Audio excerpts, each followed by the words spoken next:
기도하겠습니다. 하나님 아버지, 오늘도 저희를 은혜의 자리로 불러주시니 감사드립니다. 말씀을 듣는 귀를 주시고 깨닫는 마음을 허락해 주시고 하나님께 간구할 때에 응낙하심을 얻는 시간이 되게 하여 주옵소서. 주 예수 그리스도의 이름으로 기도하옵나이다. 아멘. 찬송가 327장 찬양하겠습니다. 찬송가 327장입니다.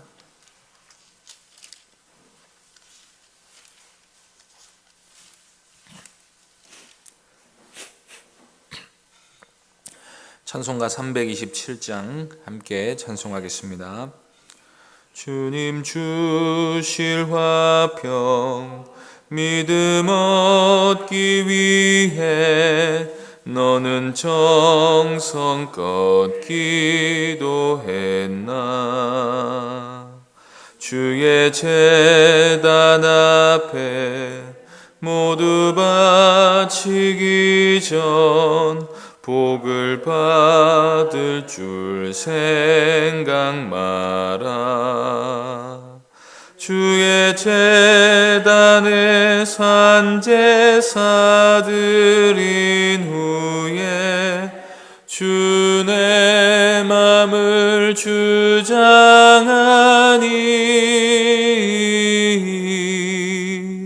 주의 뜻을 따라 그와 동행하면 영생 복락을 누리겠네. 주의 밝은 빛에 항상 활동하며 선한 사업을 힘쓰겠나.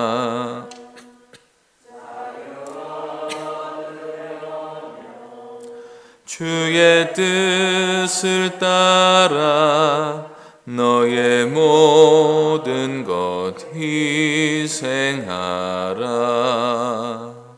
주의 제단에 산제사 드린 후에 주의 맘을 주장하니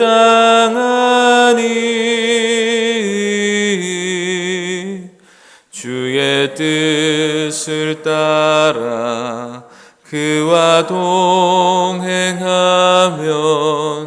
영생 복락을 누리겠네. 주의 제단 앞에 모두 바친 후에 주와 온전히 사귀겠네. 주님 주신 기쁨 또한 그의 사랑 어찌 말로 다 형용하랴. 주의 제단에 산제사 드린 후에 주의 맘을 주장하니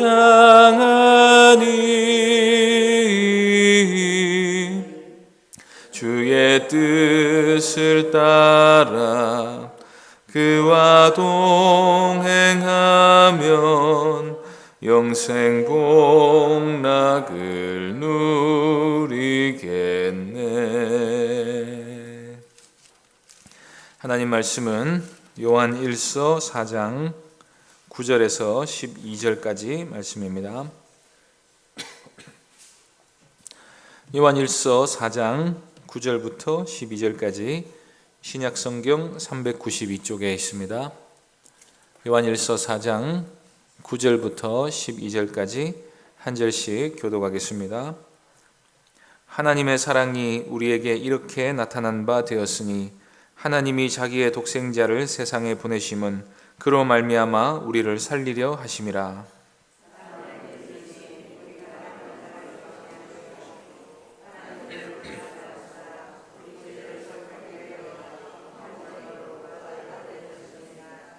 사랑하는 자들아, 하나님이 이같이 우리를 사랑하셨은즉 우리도 서로 사랑하는 것이 마땅하도다. 어느 때나 하나님을 본 사람이 없으되 만일 우리가 서로 사랑하면 하나님이 우리 안에 거하시고 그의 사랑이 우리 안에 온전히 이루어지느니라. 아멘. 이 시간 서로 사랑하는 것이 마땅하도다는 제목으로 하나님 말씀 전하겠습니다. 성경은 하나님께서 영광스럽고 거룩하신 분이다 하는 사실과 동시에 사랑이 많으신 분이라는 사실을 함께 보여줍니다. 사실 은혜와 자비나 긍휼과 같은 하나님의 성품은 사랑에서 나오는 것입니다. 사랑하시기 때문에 구원하시고 함께하시고 오래 참으시고 죄를 용서하시고 연약함을 불쌍히 여겨주시는 것입니다. 구약 성경에서 우리는 하나님께서 이스라엘을 사랑하시고 돌보시고 복을 주시고 함께 하시려는 모습을 보면서 하나님이 사람을 사랑하신다 하는 사실을 알게 됩니다. 뿐만 아니라 하나님께서 우리에게 이웃을 사랑하기를 요구하신다 하는 부분에서 사랑이 하나님의 성품에서 중요한 위치를 차지하고 있다 하는 사실을 알게 됩니다. 요한은 여기에서 더 나아가서 하나님은 그 본질이 사랑이라고 가르칩니다. 거룩이 하나님의 본질이심과 같이 사랑도 하나님의 본질이십니다. 특히 하나님은 인간을 사랑의 대상으로 창조하셨기에 사람과의 관계에서 가장 강조돼야 할 하나님의 본질이 바로 사랑인 것입니다. 사람은 그 능력에 있어서 천사보다 못한 존재입니다. 그럼에도 불구하고 사람은 천사보다 더 귀한 대우를 받습니다. 천사는 하나님이 부리시는 영이지만 구원받은 사람은 그 존재 자체가 하나님의 목적입니다. 범죄한 천사를 위해 하나님은 오직 심판만을 예비하고 계시지만 범죄한 인간을 위해서는 독생자를 화목제물로 준비하시고 끝없는 반역에도 불구하고 놀랍게 오래 참으시는 모습을 보이십니다. 왜냐하면 하나님이 사람을 사랑의 대상으로 창조하셨기 때문입니다.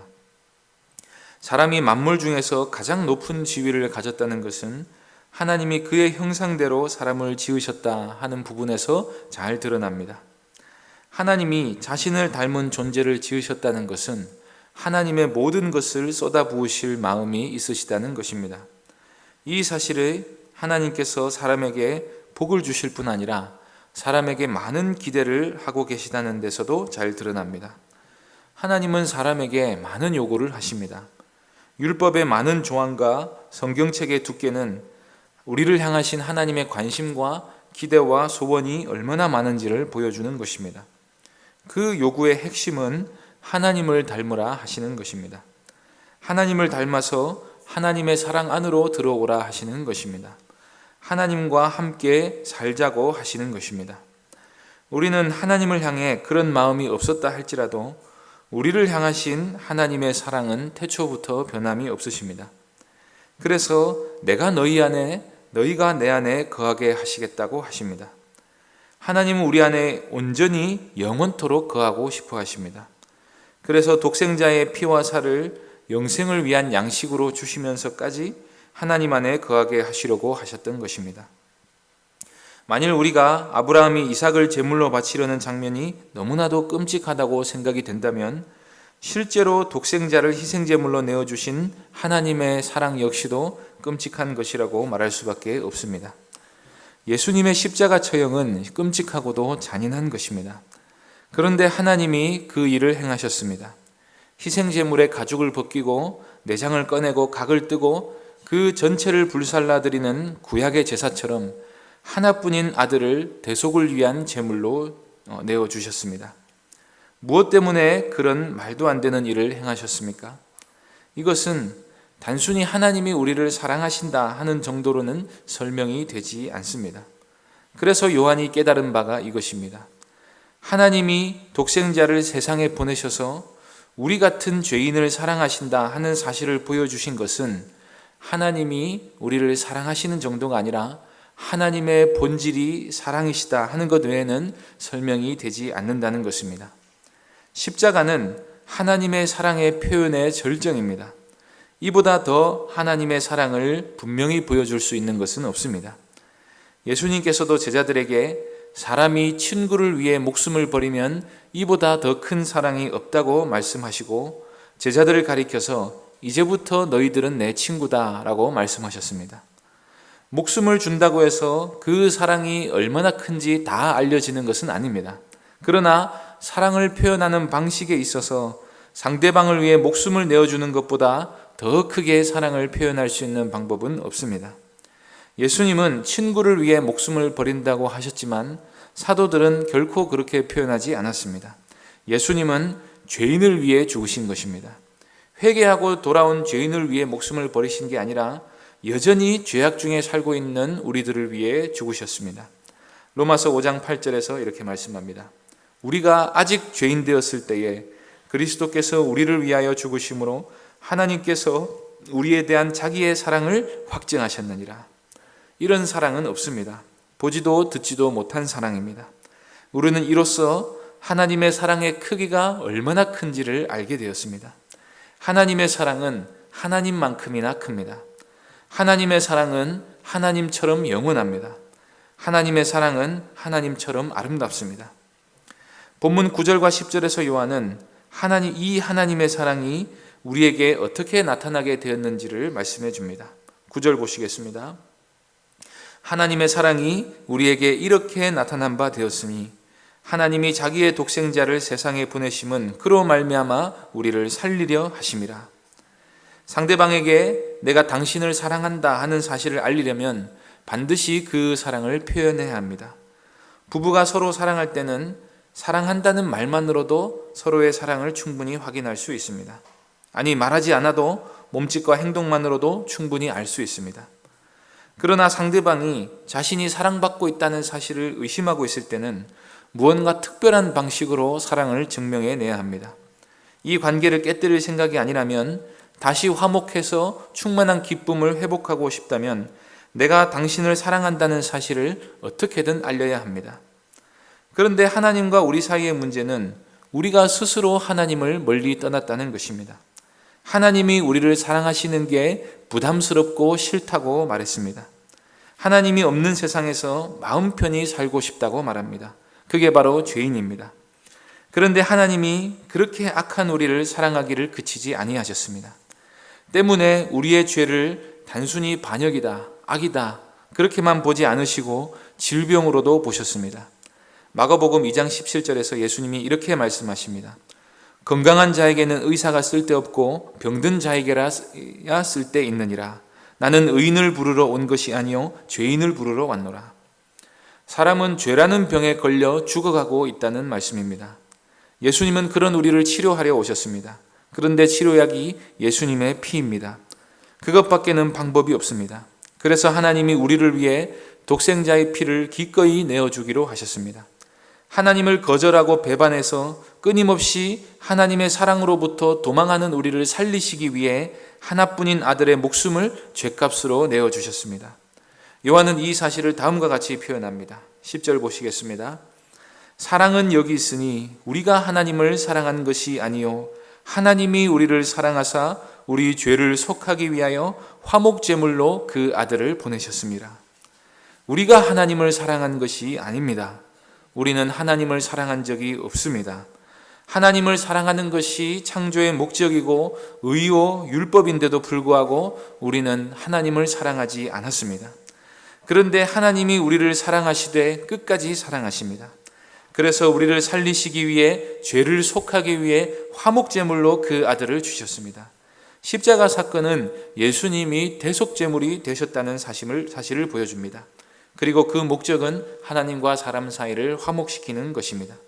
하나님과 화목하고 싶다. 인간이 그런 소원을 품은 적이 있습니까? 전혀 없을 때, 아예 무관심할 때 하나님 편에서 먼저 손을 내미신 것입니다. 그리고 독생자를 믿기만 하면 영생을 주시고 자녀가 되게 해주시고 성령을 통해서 영원토록 내주하시겠다고 약속하신 것입니다. 바로 이런 사실이야말로 사람이 피조물 중에서 가장 영광스러운 자리에 있다는 사실을 보여주는 것입니다. 그러나 그 영광은 우리가 하나님이 뜻하신 자리에 있을 때 비로소 얻어지는 것입니다. 하나님이 이 같은 사랑을 우리에게 보여주시면서 간절히 원하시는 바는 한 가지밖에 없습니다. 원래 하나님이 지으신 그대로 우리가 하나님의 형상으로 돌아오라는 것입니다. 하나님을 온 존재를 걸어 사랑하고 하나님께서 세상을 사랑하신 것처럼 피조물을 사랑하며 사는 존재가 되라고 하시는 것입니다. 그 가운데서 제일 먼저 실천해야 될 부분이 바로 우리들끼리, 교회 안에 있는 지체들끼리 서로 사랑하는 것입니다. 11절 말씀 보시겠습니다. 사랑하는 자들아, 하나님이 이같이 우리를 사랑하셨은즉 우리도 서로 사랑하는 것이 마땅하도다. 왜 서로 사랑하는 것이 마땅합니까? 하나님이 우리를 그렇게까지 사랑하시면서 바라시는 바가 바로 우리가 서로 사랑하는 존재가 되는 것이기 때문입니다. 그런 놀라운 사랑을 받아놓고도 사랑에 대한 아무런 감각도 없고 형제를 미워하는 마음을 계속해서 품고 있을 수 없습니다. 그러니 서로 사랑하는 것이 마땅합니다. 이런 사랑이 우리 안에 이루어지면 하나님이 우리에게 뜻하신 바가 온전히 이루어지는 것입니다. 그 하나님의 뜻의 절정은 하나님이 우리 안에 거하시고 우리도 하나님 안에 거하시는 것입니다.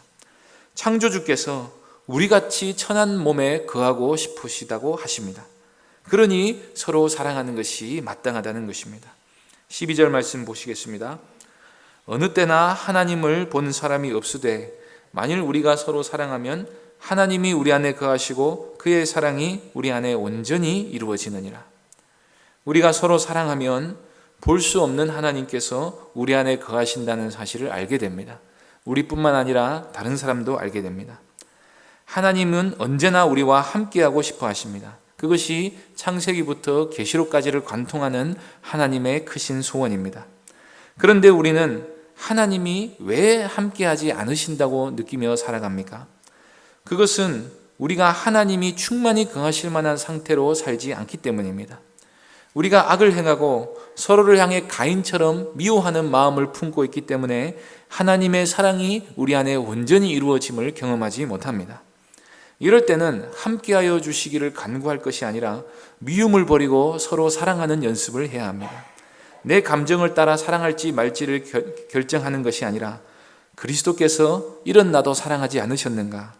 나는 왜 내게 눈빛 한번 잘못 보냈다고 저 사람을 미워하는가? 왜 오해를 풀지 않고 미워하는 마음을 일부러 계속 품고 있으려 하는가?